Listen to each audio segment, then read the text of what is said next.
Hello everyone, welcome back to your channel. आज का जो हमारा टॉपिक है डिस्कशन का वो फिर से अमीन्स ही है। तो अमीन्स चैप्टर को हमने स्टार्ट किया था जिसमें हमने अमीन्स का इंट्रोडक्शन देखा था, अमीन्स के मेथड ऑफ प्रिपरेशन, उसकी फिजिकल प्रॉपर्टी, केमिकल रिएक्शंस, ये सब हमने इससे पहले वाली मतलब पार्ट 5 के अंदर कंप्लीट कर लिया था। आज जो हमें डिस्कस करना है वो करना है electrophilic substitution reaction on aromatic amines. ठीक है, तो स्टार्ट करते हैं आज की वीडियो। आज हमें क्या पढ़ना है? Electrophilic substitution electrophilic substitution reaction on aromatic amines. ठीक है, तो हमें क्या करना है? इलेक्ट्रोफिलिक सब्स्टिट्यूशन रिएक्शन को पढ़ना है किसके अंदर? एरोमेटिक अमीन्स के अंदर। तो सबसे पहले तो इलेक्ट्रोफिलिक सब्स्टिट्यूशन का मतलब क्या होता है? देखो, सब्स्टिट्यूशन का मतलब होता है जब कोई एक ग्रुप दूसरे ग्रुप को क्या कर देता है? रिप्लेस कर देता है या सब्स्टिट्यूट कर देता है, उसको हम बोलते हैं सब्स्टिट्यूशन। अब जैसे यहाँ पे बोला है इलेक्ट्रोफिलिक सब्स्टिट्यूशन मींस एक इलेक्ट्रोफाइल आएगा और किसी दूसरे को क्या करेगा? सब्स्टिट्यूट करेगा या रिप्लेस करेगा। ठीक है, तो उसको बोलेंगे इलेक्ट्रोफिलिक सब्स्टिट्यूशन। ऐसे ही एक वर्ड होता है एलिमिनेशन। एलिमिनेशन का मतलब होता है किसी चीज का एलिमिनेट आउट हो जाना, बाहर निकल जाना। और सब्स्टिट्यूशन का मतलब होता है एक ग्रुप के बजाय किसी दूसरे ग्रुप का आना। ठीक है, तो इसके अंदर कंफ्यूजन नहीं होना। सब्स्टिट्यूशन एक अलग मेथड होता है और एलिमिनेशन क्या होता है? एक अलग मेथड होता है। तो इलेक्ट्रोफिलिक सब्स्टिट्यूशन रिएक्शन हमें करना है एरोमेटिक अमीन्स पे। अब एरोमेटिक अमीन्स क्या? अगर मैं लिख दूं ये बेंजीन और बेंजीन की रिंग के ऊपर अगर मैं लगा दूं NH2 ग्रुप, तो ये क्या बन जाता है? हमारा एनिलीन, जिसको हम क्या बोलते हैं? एरोमेटिक अमीन। ठीक है, तो एरोमेटिक अमीन बोलूं या मैं इसको कॉमन नेम अगर आपको बताऊं तो क्या है? एनिलीन है। अब एनिलीन के ऊपर मेरे को करानी है इलेक्ट्रोफिलिक सब्स्टिट्यूशन रिएक्शन। ठीक है, तो इलेक्ट्रोफिलिक सब्स्टिट्यूशन रिएक्शन को कराने से पहले हमें ये देखना पड़ेगा कि एनिलीन के ऊपर ऐसे कौन कौन सी पोजीशंस है ऑर्थो, पैरा और मेटा में से जिसके ऊपर इलेक्ट्रोफाइल आके अटैक कर पाई। ठीक है, तो उसके लिए हमें पता होना चाहिए कि NH2 जो है वो एक कैसा ग्रुप है? वो इलेक्ट्रॉन विथड्रॉइंग ग्रुप है या इलेक्ट्रॉन डोनेटिंग ग्रुप है? मतलब कि वो इलेक्ट्रॉन्स को अपनी तरफ लेता है बेंजीन रिंग से या अपने इलेक्ट्रॉन्स को, लोन पेयर ऑफ इलेक्ट्रॉन्स को देता है टू द बेंजीन रिंग। ठीक है, तो NH2 जो आपका होता है ये इलेक्ट्रॉन डोनेटिंग ग्रुप होता है। क्या होता है? Electron donating group. इसका रीजन क्या है कि नाइट्रोजन के ऊपर यहाँ पे होता है एक लोन पेयर ऑफ इलेक्ट्रॉन। क्या होता है? एक लोन पेयर होता है इलेक्ट्रॉन का, मीन्स दो इलेक्ट्रॉन्स होते हैं और ये इलेक्ट्रॉन्स डीलोकलाइज करके बेंजीन रिंग के अंदर इलेक्ट्रॉन की डेंसिटी को इंक्रीज करते हैं, इलेक्ट्रॉन की डेंसिटी को बढ़ाते हैं। ठीक है, इलेक्ट्रॉन की डेंसिटी ऑर्थो पे बढ़ेगी, पैरा पे या मेटा पे। ये सब मैंने आपको बहुत डिटेल में पढ़ाया था चैप्टर हेलोएल्केन और हेलोएरीन्स के अंदर। अगर आप लोगों ने वो वीडियो नहीं देखी है तो एक बार वहां पे जाके देख लेना। लेकिन फिर भी आज हम एक बार दोबारा से समझ लेते हैं कि एनिलीन के केस में कैसा होगा। तो उसके लिए आपको क्या करना पड़ेगा? सबसे पहले ना एनिलीन की रेजोनेटिंग स्ट्रक्चर्स को बनाना पड़ेगा। ठीक है, हम एनिलीन की रेजोनेटिंग स्ट्रक्चर्स बनाएंगे और फिर देखेंगे कि इलेक्ट्रॉन की डेंसिटी कहाँ पे बढ़ी है, ऑर्थो पोजिशन पे, पैरा पे या फिर मेटा पे। ठीक है, अब देखो नाइट्रोजन जो होता है, नाइट्रोजन ग्रुप नंबर 15 का एलिमेंट होता है। किसका होता है? ग्रुप नंबर 15 का। ठीक है, ये होता है हमारा ग्रुप नंबर 15 प्रोडक्ट टेबल में। न्यूज पेपर, आज, सब, बिके, ट्रिक होती है याद करने की। ठीक है, तो ये बैठा सबसे ऊपर नाइट्रोजन। अब नाइट्रोजन के वैलेंस शेल में कितने होते हैं? 5 इलेक्ट्रॉन्स होते हैं। कितने होते हैं? 5 इलेक्ट्रॉन्स। तो नाइट्रोजन ने देखो एक इलेक्ट्रॉन से एक बॉन्ड तो ये बना लिया, दो अपने इलेक्ट्रॉन्स हाइड्रोजन के साथ बॉन्डिंग में शो कर रखे हैं, तो 2 इलेक्ट्रॉन्स के पास बचे जो कि किस फॉर्म में है? लोन पेयर की फॉर्म में है। और लोन पेयर अगर कहीं पे भी बैठा होता है तो आराम से नहीं बैठता, वो मूवमेंट शो करता है, वो डीलोकलाइजेशन क्या करता है? शो करता है। ठीक है, तो सबसे पहले देखो होगा क्या कि लोन पेयर यहाँ से यहाँ पे मूव करेगा। जैसे ही लोन पेयर यहाँ से यहाँ पे मूव करेगा तो यहाँ पे क्या बनेगा? Double bond. अगर यहाँ पे डबल बॉन्ड बनेगा तो हमने ये चीज भी पढ़ रखी है कि दो एडजेसेंट पोजीशंस पे डबल बॉन्ड जो होते हैं वो स्टेबल नहीं होते, जिसके चलते ये वाला जो डबल बॉन्ड होएगा ये अपने इलेक्ट्रॉन्स इस वाले पर्टिकुलर कार्बन के ऊपर क्या करा देगा? शिफ्ट करा देगा। तो इसके चलते हमें यहाँ पे जो रेजोनेटिंग स्ट्रक्चर्स मिलेगी वो कुछ इस तरीके से मिलेगी। अच्छा, नाइट्रोजन ने अगर अपना लोन पेयर दिया तो नाइट्रोजन के ऊपर कौन सा चार्ज आना चाहिए? Positive charge. 2 हाइड्रोजन इससे लगे हुए हैं। ये वाला जब डबल बॉन्ड तोड़ा तो इलेक्ट्रॉन की डेंसिटी कहाँ पे आ गई? इस पर्टिकुलर कार्बन पे आ गई। ठीक है, अब डबल बॉन्ड एक यहाँ पे है, एक यहाँ पे है।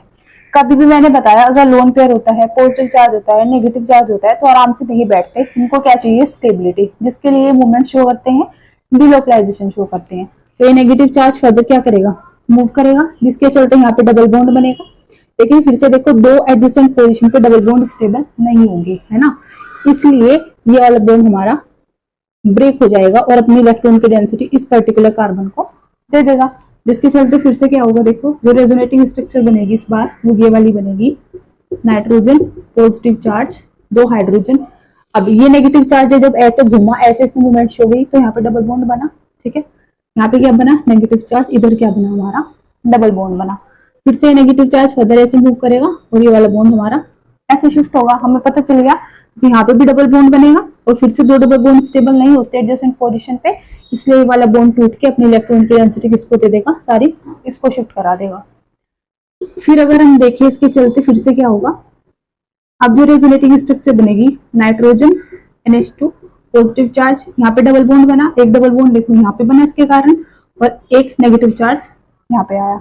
फिर से नेगेटिव चार्ज आराम से नहीं बैठेगा, ये यहाँ पे मूव करेगा और ये ऐसे शिफ्ट होगा, ये डबल बॉन्ड ऐसे शिफ्ट होगा, तो जिससे हमें क्या मिलेगी, एक और रेजोनेटिंग स्ट्रक्चर मिलेगी और कौन सी होगी वो ये वाली होगी, ठीक है।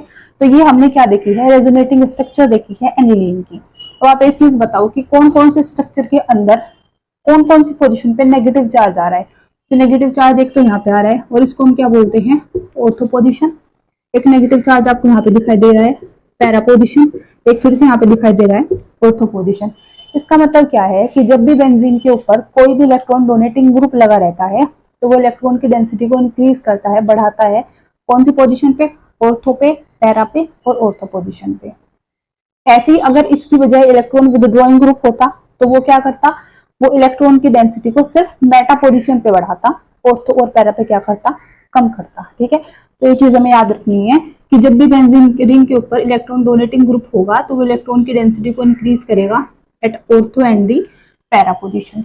अब अगर इलेक्ट्रॉन की डेंसिटी ऑर्थो और पैरा पोजीशन पे बढ़ेगी तो आप खुद बताओ, इतने समझदार आप लोग हो कि अगर कोई इलेक्ट्रोफाइल आएगा, इलेक्ट्रोफाइल मतलब वो ग्रुप आएगा जिसके पास इलेक्ट्रॉन्स की डेफिशिएंसी है, कमी है, तो वो कहाँ पे अटैक करना चाहेगा, जहाँ पे इलेक्ट्रॉन की डेंसिटी ज्यादा है। और ज्यादा कहाँ पे है, अभी देखा हमने ऑर्थो और पैरा पोजीशन पे। इसका मतलब ये हुआ कि अगर मैं एनिलीन के ऊपर इलेक्ट्रोफिलिक सब्स्टिट्यूशन रिएक्शन कराऊं तो कौन कौन सी पोजीशन पे होगी, वो होगी ऑर्थो पे और पैरा पोजीशन पे। क्यों, क्योंकि एनिलीन की जो एक्टिव साइट्स हैं, जो रिएक्टिव साइट्स हैं, वो डीलोकलाइजेशन से हमने देखा वो ऑर्थो और कौन सी है, पैरा है, ठीक है। यहाँ से ये चीज हमें क्लियर हुई। अब इसके बाद हम क्या करते हैं कि अब अपनी इलेक्ट्रोफिलिक रिएक्शंस को करा के देखते हैं, ठीक है। वो इलेक्ट्रोफिलिक रिएक्शन कौन कौन सी पढ़नी है, हमें पढ़नी है ब्रोमिनेशन, नाइट्रेशन और सल्फोनेशन, ठीक है। फिल्डरक्राफ्ट एल्काइलेशन और एसाइलेशन जो है वो एरोमेटिक अमीन्स के अंदर नहीं होती, उसका एक कारण है, वो भी हम देखेंगे क्यों नहीं होती। बट फिलहाल हमें जो फर्स्ट रिएक्शन करनी है वो करनी है अपनी ब्रोमिनेशन। देखो ब्रोमिनेशन तो नाम से समझ आ रहा है कि जैसे हमने पहले चैप्टर्स में पढ़ी है हेलोजिनेशन, हेलोजन का ऐड कराना, ये हेलोजन्स का सब्स्टिट्यूट कराना, ठीक है, हेलोजन्स को सब्स्टिट्यूट कराना हाइड्रोजन से किसके ऊपर, बेंजीन रिंग के ऊपर। तो यहाँ पे ऐसे ही मेरे को किसको कराना है, ब्रोमीन को कराना है, क्योंकि हमने बोला है ब्रोमिनेशन, ठीक है। लेकिन थोड़ा सा इसमें अलग है, बाकी वाले जो हमने चैप्टर्स पढ़े थे जैसे एराइल हलाइड पढ़ा था हमने, फिनोल को पढ़ा था, है ना, बेंजोइक एसिड को पढ़ा था, उन सबसे थोड़ा सा डिफरेंट है एनिलीन के केस में, वो हम देख लेते हैं कैसे है। तो अगर देखो मैं एरोमेटिक अमीन लेती हूँ या क्या लेती हूँ, एनिलीन, क्या है ये, एनिलीन है, और इसके ऊपर अगर मैं क्या करा दूं, ब्रोमिनेशन करा दूं, ठीक है। ब्रोमिनेशन कैसे कराएंगे, ब्रोमीन वाटर के साथ, ठीक है, किसके साथ कराएंगे, ब्रोमीन वाटर के साथ हम क्या कराते हैं यहाँ पे ब्रोमिनेशन। ये बैलेंस के लिए हमने कितने लिए हैं, 3Br2 ब्रोमीन वाटर लिए हैं। तो देखो होता क्या है कि यहाँ पे जो हमारा प्रोडक्ट निकल के आता है वो निकल के आता है NH2 Br Br Br means अगर आप इस पोजीशन को 1 मानते हो तो 1 2 3 4 5 6, तो क्या बना 2 4 6 ट्राई ब्रोमो एनिलीन। क्या प्रोडक्ट आता है निकल के 2 4 6 ट्राई, क्योंकि 3 है ब्रोमो, और हमारी जो प्रिंसिपल रिंग है, ये प्रिंसिपल साइक्लिक रिंग है, वो कौन सी है, एनिलीन है, ठीक है। तो 2 4 6 ट्राई ब्रोमो एनिलीन, ये बन जाता है हमारा प्रोडक्ट। अब देखो ये कि पहले जितने भी हमने चैप्टर्स के अंदर देखा वहां पे क्या देखा था कि एक बार ऑर्थो पे प्रोडक्ट लगता था, एक बार पैरा पे। तो ऑर्थो मेजर होता था या पैरा होता था। लेकिन ऐसा यहाँ पे क्या हुआ कि दो ऑर्थो और एक पैरा पे एक साथ हमें प्रोडक्ट मिला। तो इसका रीजन क्या है? इसका रीजन ये है कि ये जो हमारा NH2 ग्रुप है ये हाईली एक्टिवेटिंग ग्रुप है, ये हाईली रिएक्टिव है। क्या है? ये हाईली रिएक्टिव है। अगर ये हाईली रिएक्टिव है तो आप खुद देखो, बिना किसी कैटलिस्ट की हेल्प के ये हमें ये प्रोडक्ट दे देता है, जिसके अंदर 3 पोजीशंस पे क्या लगा रहता है? ब्रोमीन लगा रहता है। ठीक है, क्या लगा रहता है? 3 पोजीशन पे ब्रोमीन, बिना किसी कैटलिस्ट के, बिना किसी हाई टेम्परेचर के। ये बहुत ही आराम से रिएक्शन हो जाती है रूम टेम्परेचर पे। रीजन क्या है? सिर्फ कि इसकी जो एक्टिविटी है या रिएक्टिविटी है एनिलीन की, वो क्या है? काफी हाई है। और किसी भी ग्रुप की एक्टिविटी का हाई होना उसके पर्टिकुलर ग्रुप, इस ग्रुप के ऊपर, जो बेंजीन के ऊपर ग्रुप लगा है, इसके ऊपर डिपेंड करती है।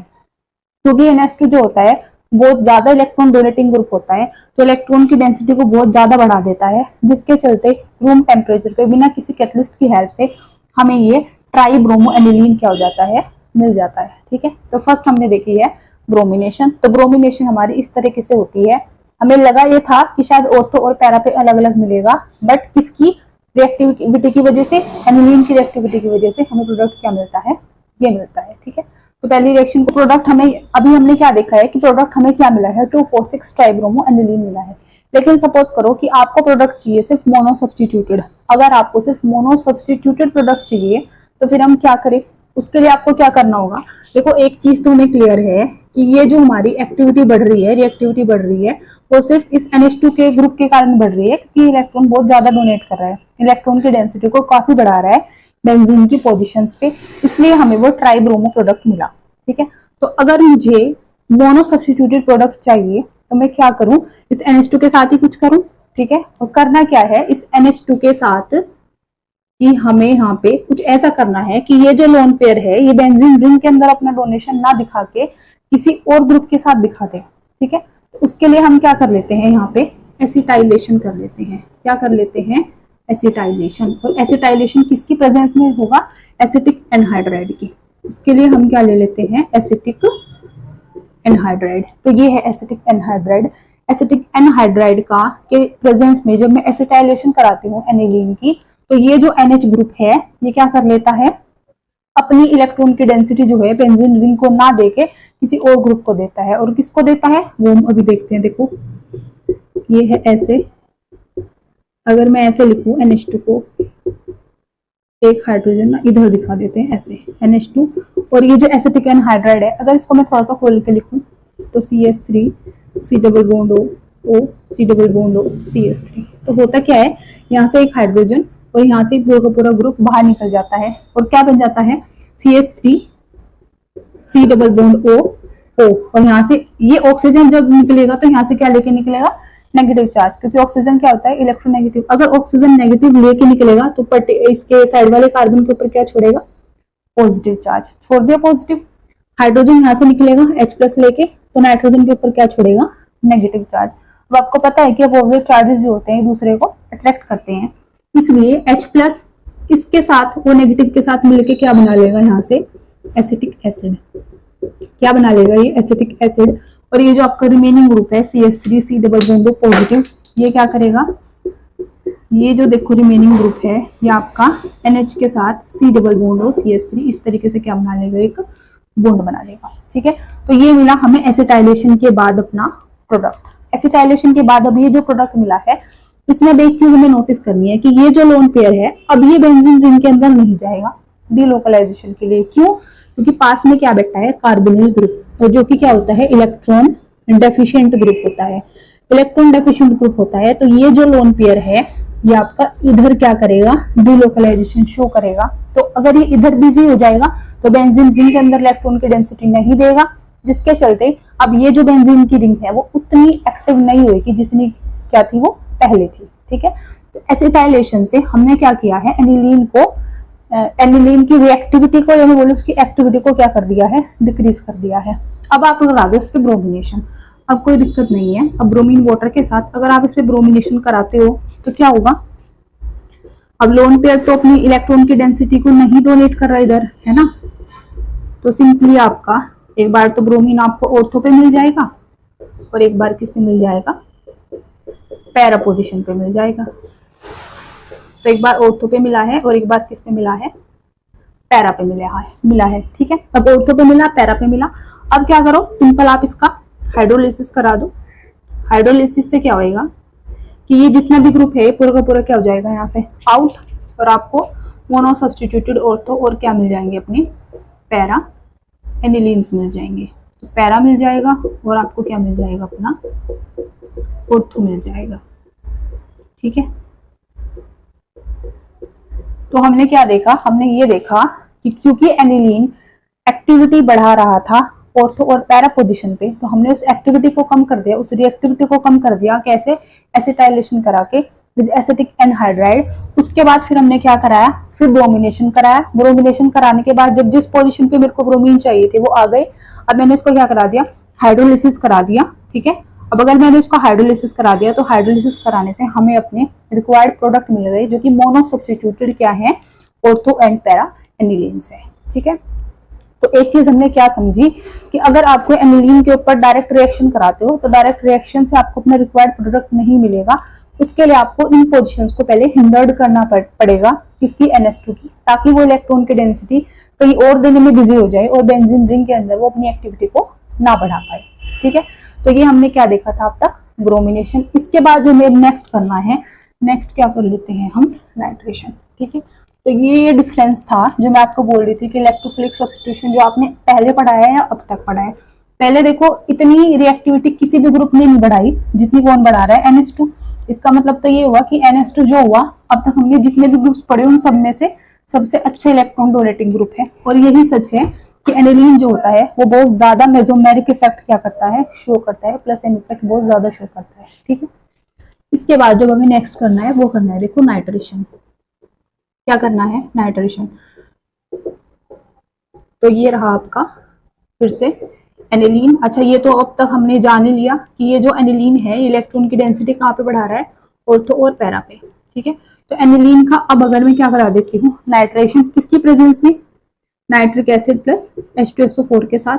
टेम्परेचर आपको 243 केल्विन लगभग इतना ही होता है। ठीक है, वैसे कुछ जरूरी नहीं है कि आप इसको लिखो, याद रहता है तो ठीक है, वरना कोई नहीं। तो HNO3 H2SO4 की प्रेजेंस में नाइट्रिक एसिड और सल्फ्यूरिक एसिड की प्रेजेंस में जब मैं एनिलीन की रिएक्शन कराती हूँ तो यहाँ पे देखो जो मुझे प्रोडक्ट मिलते हैं वो एक की बजाय क्या मिलते हैं, 3 मिलते हैं। क्या मिलते हैं, 3 टेरी प्रोडक्ट्स आपको यहाँ पे मिलते हैं। तो आप बोलोगे टेरी प्रोडक्ट्स क्या हैं, अब तक तो हमने सिर्फ 2 ही देखे थे, लेकिन अब आप देखो आपको एक बार NO2 मिलता है ऑर्थो पोजीशन पे। ठीक है, एक बार आपको मिलता है NO2 मेटा पोजीशन पे, और जी एक बार आपको ये मिलता है कौन सी पोजीशन पे, पैरा पोजीशन पे। ठीक है, ये वाला होता है लगभग 51% के आसपास, ये वाला होता है लगभग 47, और ये होता है लगभग आपका 2%। अब आप देखोगे कि ये जो आपको मिले ऑर्थो, पैरा और मेटा, अब तीनों ही मिल गए, है ना। आप बोलोगे कि अभी तो आपने बताया था कि इलेक्ट्रॉन की डेंसिटी सिर्फ ऑर्थो और पैरा पोजीशन पे बढ़ रही है, तो फिर मेटा वाला कैसे अब 47% मुझे प्रोडक्ट दे रहा है ना।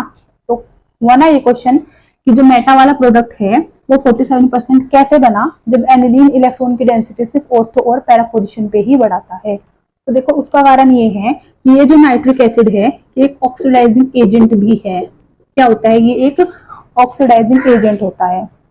ऑक्सीडाइजिंग एजेंट्स वो ग्रुप होते हैं जो दूसरों को ऑक्सीडाइज करते हैं और खुद को क्या करते हैं, रिड्यूस। तो ये नाइट्रिक एसिड क्या करेगा, एनिलीन को कन्वर्ट कर देगा किसके अंदर, एनिलीनियम आयन के अंदर। मींस ये जो NH2 ग्रुप है, ये NH2 ग्रुप आपका किसके अंदर कन्वर्ट हो जाएगा, NH3 पॉजिटिव के अंदर कन्वर्ट हो जाएगा, जिसको हम बोलते हैं एनिलीनियम आयन। ठीक है, और ये जो एनिलीनियम आयन होता है ये इलेक्ट्रॉन विथड्रॉइंग ग्रुप की तरह बिहेव करता है। कैसे करता है, इलेक्ट्रॉन विथड्रॉइंग ग्रुप की तरह। किसने किया, नाइट्रिक एसिड ने किया, क्योंकि वो एक ऑक्सीडाइजिंग एजेंट है। तो एनिलीन का जो NH2 ग्रुप है उसको कन्वर्ट कर देगा एनिलीनियम आयन के अंदर। अभी तक ये इलेक्ट्रॉन की डेंसिटी को दे रहा था, बट पॉजिटिव चार्ज के आते ही इलेक्ट्रॉन की डेंसिटी खुद लेने की कोशिश करेगा। अगर ये इलेक्ट्रॉन की डेंसिटी खुद लेगा तो कैसे बिहेव करेगा, इलेक्ट्रॉन विथड्रॉइंग ग्रुप की तरह। तो मैंने आपको भी बताया था कि अगर कोई इलेक्ट्रॉन विथड्रॉइंग ग्रुप होता है बेंजीन रिंग के ऊपर, तो वो इलेक्ट्रॉन की डेंसिटी को कहाँ पे बढ़ा देता है, मेटा पोजीशन पे। कहाँ पे बढ़ाता है, मेटा पोजीशन पे। तो देखो एक चीज समझो, जब तक सिर्फ मेरे पास क्या था, एनिलीन था, उसने इलेक्ट्रॉन की डेंसिटी को बढ़ाया होगा ऑर्थो और पैरा पोजीशन पे, जिसके चलते मुझे ऑर्थो और पैरा प्रोडक्ट्स मिले। लेकिन जैसे ही उसने ऑक्सीडाइज किया होगा वो एनिलीनियम आयन बना होगा, जिसके चलते इलेक्ट्रॉन की डेंसिटी बढ़ी होगी मेटा पोजीशन पे, तो हमें ये वाला प्रोडक्ट मिला होगा। अब आप बोलोगे कि ये डिफरेंस फिर क्यों है कि ये 51% की 47 और ये 2%। देखो उसका रीजन ये है कि ये वाला तो मेजर होएगा क्योंकि पहले वो इनिशियली किस फॉर्म में था, NH2 फॉर्म में था, तो ऑर्थो और पैरा पे इलेक्ट्रॉन की डेंसिटी ज्यादा थी, तो ये तो ज्यादा होना ही चाहिए इस वाले से। ठीक है, फिर कुछ टाइम के लिए जब वो एनिलीनियम आयन में आया तो उसने इलेक्ट्रॉन की डेंसिटी को यहाँ पे बढ़ाया, ठीक है, तो 47% बना। तो ये तो मेजर होना चाहिए इस वाले से। रीजन क्या, क्योंकि इनिशियली वो किस फॉर्म में था, NH2 फॉर्म में था। लेकिन ये वाला इतना कम क्यों बना, इसका रीजन है यहाँ पे स्टेरिक हिंड्रेंस का होना। देखो दो बल के ग्रुप्स जब पास पास होते हैं तो स्टेरिक हिंड्रेंस आता है, ठीक है, और कोई भी ग्रुप कोई भी मॉलिक्यूल किस फॉर्म में रहना चाहता है, वो स्टेरिकली स्टेबल रहना चाहता है कि उसके अंदर कोई भी स्टेरिक हिंड्रेंस ना हो। तो स्टेरिक हिंड्रेंस के चलते इसकी रिएक्टिविटी, ये मैं बोलूँ कि इसकी स्टेबिलिटी क्या हो जाती है, कम हो जाती है, और इन दोनों की स्टेबिलिटी क्या होती है, ज्यादा होती है, क्योंकि वहां पे कोई स्टेरिक हिंड्रेंस भी नहीं है। और अभी मैंने आपको बताया कि एनिलीनियम आयन का भी क्या हो जाता है, वहां पे इफेक्ट आ जाता है। ठीक है, इसलिए अगर आप नाइट्रेशन कराते हो तो आपको ये 3 प्रोडक्ट्स मिलते हैं, ऑर्थो, पैरा और मेटा पे। याद रखना है कौन सा मेजर होता है, कौन सा माइनर होता है। ठीक है, लेकिन फिर से वही बात कि आप बोलो कि अगर मेरे को इसके एनिलीन के ऊपर सिर्फ क्या कराना है, ऑर्थो या पैरा सब्स्टिट्यूटेड ही प्रोडक्ट बनाना है, तो क्या करें, तो करना कुछ नहीं है, फिर से इस NH2 की आप एक्टिविटी को कम कर दो। और कैसे कम करोगे, कुछ नहीं करना, आपको फिर से क्या कर देना है, इसका एसिटाइलेशन कर देना है। क्या कर देना है, फिर से आपको इसका एसिटाइलेशन। ठीक है, तो फिर से करो एसिटाइलेशन आप।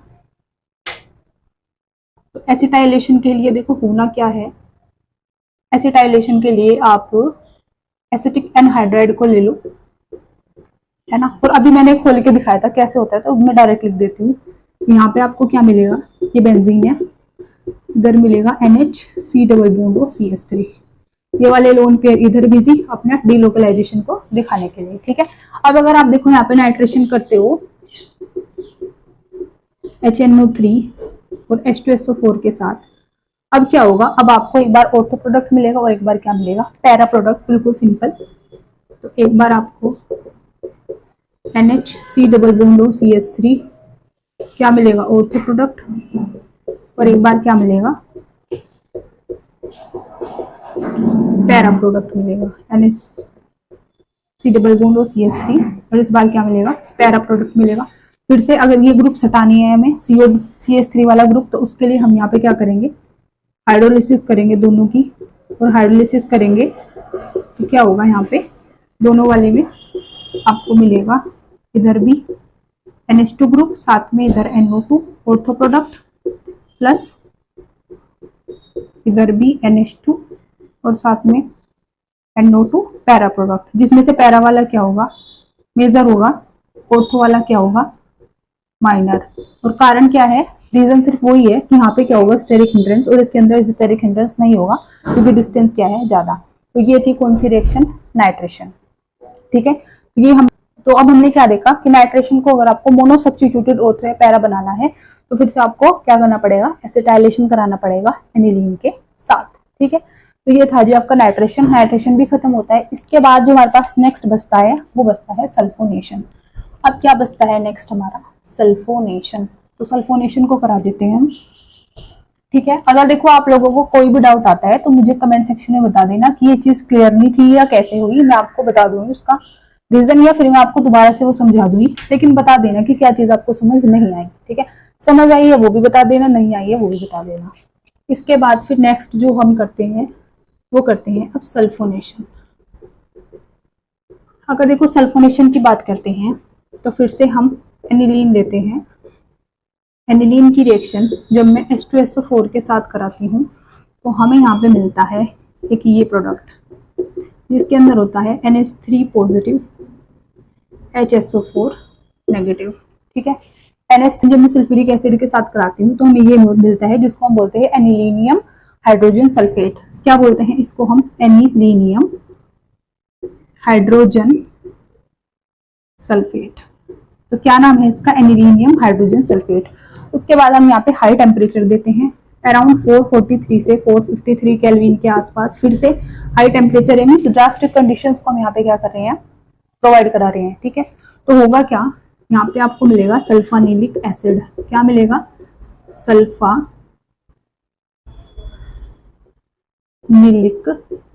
एसिड, ठीक है। तो यहाँ पे हमें क्या मिल जाता है, सल्फानिलिक एसिड मिल जाता है। अब देखो होता ये है कि ये जो NH2 ग्रुप है आपका, इस बेंजीन रिंग के अंदर 2 ग्रुप्स लगे हैं। ये जो NH2 ग्रुप है इसके पास लोन पेयर है, तो ये अपना लोन पेयर किसी को डोनेट करेगा तो कैसे बिहेव करेगा, लुईस बेस की तरह, क्योंकि लुईस ने थ्योरी दी थी कि बेसिस वो होते हैं जो लोन पेयर को डोनेट करते हैं, एसिड्स वो होते हैं जो लोन पेयर को एक्सेप्ट करते हैं। वहीं पे जो आपके पास एक लुईस बेस रखा है, एक लुईस एसिड रखा है, मीन्स यहाँ पे फॉर्मेशन हो सकती है किसकी, किसी भी सॉल्ट की। कैसे हो सकती है, यहाँ पे एक इंटरनल सॉल्ट बन सकता है। कैसे, अगर ये अपना हाइड्रोजन डोनेट करेगा तो NH3 पॉजिटिव बना के अमोनिया को, ये एनिलीन सॉरी उसको क्या कर लेगा, एक्सेप्ट कर लेगा। तो यहाँ पे क्या बन जाएगा, यहाँ पे बन जाएगा NH3 पॉजिटिव और SO3 नेगेटिव। तो पॉजिटिव और नेगेटिव, तो यहाँ पे इंटरनल सॉल्ट की फॉर्मेशन हो सकती है। और अगर किसी भी ग्रुप के अंदर इंटरनल सॉल्ट बनते हैं तो उन इंटरनल सॉल्ट को हम क्या बोलते हैं, ज़्विटर आयन। क्या बोलते हैं, ज़्विटर आयन या फिर डाइपोलर आयन, या आप उनको क्या भी बोलते हो, डाइपोलर आयन। तो क्या हो सकता है, देखो यहाँ पे इस तरीके से फॉर्मेशन हो सकती है किसकी, ज़्विटर आयन की, या फिर डाइपोलर आयन की, या फिर इंटरनल आयन की। तो ये बन जाता है आपका ज़्विटर आयन, ठीक है। तो आई बात समझ में, आप एक इंटरनल सोल्ट बन जाता है, एक क्या बन जाता है, डाइपोलर आयन बन जाता है, या फिर ज़्विटर आयन की फॉर्मेशन हो जाती है अगर मैं सल्फोनेशन कराती हूँ किसी ऊपर, एनिलीन के ऊपर, ठीक है। तो ये थी हमारी रिएक्शन, कौन सी, सल्फोनेशन वाली, एक इलेक्ट्रोफिलिक सब्स्टिट्यूशन रिएक्शन ये है। उसके बाद देखो, अब मैंने आपको जो स्टार्टिंग में बोला था कि जो एनिलीन है वो ना तो फ्रीडल-क्राफ्ट एल्काइलेशन शो करता, ना फ्रीडल-क्राफ्ट एसाइलेशन शो करता। क्यों नहीं करता, क्योंकि फिर से वो क्या कर लेता है, देखो सोल्ट की फॉर्मेशन कर लेता है। तो अगर आप यहाँ पे कोशिश करते हो, एक बार करके देख लेते हैं कि अगर मैं फ्रीडल-क्राफ्ट एल्काइलेशन या एसाइलेशन कराऊं एनिलीन के ऊपर तो क्या होगा। तो एनिलीन को अगर मैं लिखूं फिर से, ये है आपका एनिलीन। अब अगर मैं इसकी रिएक्शन कराऊं किसके प्रेजेंस में, एल्काइलेशन या एसाइलेशन किसकी प्रेजेंस में होता है, किसी लुईस एसिड की प्रेजेंस में होता है। तो सपोज करो मैं यहाँ पे ले लेती हूँ एक एल्काइल हैलाइड, किसकी प्रेजेंस में, किसी भी लुईस एसिड की प्रेजेंस में, ठीक है। तो लुईस एसिड्स तो वो होते हैं जो लोन पेयर को क्या करते हैं, एक्सेप्ट, जैसे हमने भी पीछे देखा। और ये लुईस बेस है, लोन पेयर को क्या कर लेता है, डोनेट। तो होता क्या है, देखो यहाँ पे ये अपना लोन पेयर डोनेट करता है और ये एक्सेप्ट कर लेता है, जिसके चलते यहाँ पे सोल्ट की फॉर्मेशन हो जाती है। किसकी फॉर्मेशन हो जाती है, सोल्ट की। ये तो एल्काइलेशन है, ऐसे ही एसाइलेशन में आप क्या लेते हो, एक एसाइल ग्रुप लेते हो, साथ में AlCl3, जो कि फिर से क्या है, एक लुईस एसिड है। फिर से लोन पेयर डोनेट करेगा, ये एक्सेप्ट करेगा, फिर से किसकी फॉर्मेशन हो जाएगी, यहाँ पे सोल्ट की फॉर्मेशन हो जाएगी। तो बड़ा ही फेमस क्वेश्चन है, पूछा जाता है कि क्या एनिलीन के अंदर आप फ्रीडल-क्राफ्ट एल्काइलेशन या एसाइलेशन रिएक्शन करा सकते हो। और हमें वही वाला ट्रेंड याद रहता है कि सबके अंदर इलेक्ट्रोफिलिक सब्स्टिट्यूशन रिएक्शन हो जाती है सारी की सारी, बट एक एनिलीन ऐसा केस है जिसके अंदर रिएक्शन नहीं होती। क्यों, क्योंकि यहाँ पे सोल्ट की फॉर्मेशन हो जाती है। किसके कारण, क्योंकि लुईस बेस एसिड भी होता है और साथ में लुईस बेस भी होता है एनिलीन, जिसके चलते लुईस बेस और लुईस एसिड आपस में डोनेट करके और एक्सेप्ट करके क्या बना लेते हैं, सोल्ट की फॉर्मेशन को यहाँ पे शो कर देते हैं, ठीक है। इसलिए एनिलीन के अंदर ना तो फ्रीडल-क्राफ्ट एल्काइलेशन रिएक्शन होती, ना ही कौन सी होती है, एसाइलेशन, ठीक है। तो electrophilic substitution reaction on aromatic amines आपका यहीं पे खत्म होता है। इसके अंदर इतना ही है। अब अमीन्स वाले चैप्टर में सिर्फ एक लास्ट टॉपिक बचा है जिसका नाम है डाइजोनियम सॉल्ट। इसे नेक्स्ट वाले पार्ट में हम उसको भी कंप्लीट करेंगे और अमीन वाला चैप्टर हमारा पूरा का पूरा क्या हो जाएगा, फिनिश हो जाएगा। उसके बाद अगर आपको किसी पर्टिकुलर टॉपिक या किसी पूरे चैप्टर के अंदर वीडियो चाहिए तो आप मेरे को कमेंट सेक्शन में बता देना, नेक्स्ट वीडियो में आपकी इसी के ऊपर बना। अगर आपको वीडियो अच्छी लगती है तो आप वीडियो को लाइक करो, चैनल को सब्सक्राइब करो, वीडियोस को फर्दर भी शेयर करते करो ताकि और लोगों को भी बेनिफिट मिल जाए, क्योंकि सारी वीडियोस आपकी फ्री ऑफ कॉस्ट होती है। इसमें आपको कुछ नहीं लेना, कुछ नहीं देना, सिर्फ वीडियोस को ध्यान से देखना है। बाकी साथ साथ में इनके सबके सोल्यूशंस भी प्रोवाइड करूंगी और साथ साथ PYQ भी प्रोवाइड करूंगी। तो आज के लिए इतना ही। Thank you so much.